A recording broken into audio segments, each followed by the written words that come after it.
Masuk dalam target operasi, 7 orang pengangkut minyak ilegal ditangkap polisi dari Direktorat Kriminal Khusus Polda Sumsel. Operasi penangkapan itu dilakukan dalam 1 bulan terakhir, yang menyasar pada pengangkut minyak-minyak yang bersumber dari sumur-sumur ilegal. Tersangka mengaku mereka bertugas mengangkut minyak dari sumur minyak di Desa Bungku, Kecamatan Bajubang, Batanghari, Jambi untuk dibawa ke Sumsel. Dari penangkapan itu, polisi menyita 70 ton minyak mentah yang melintas di wilayah Musi Banyuasin, Sumsel. Di mana bulan ini kami menangkap 7 pelaku kejahatan. Modus operandi seperti biasa, mereka ini melakukan kegiatan usaha pengangkutan minyak ilegal dari sumur-sumur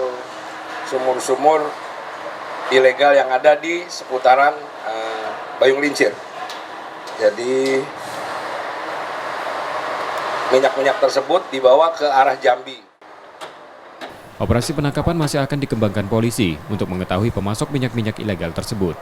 Sementara 7 tersangka ditahan di tahanan Polda Sumsel untuk proses hukumnya yang terancam hukuman 4 tahun penjara. Reski Oktora, Muklas Diferensial, Kompas TV, Palembang.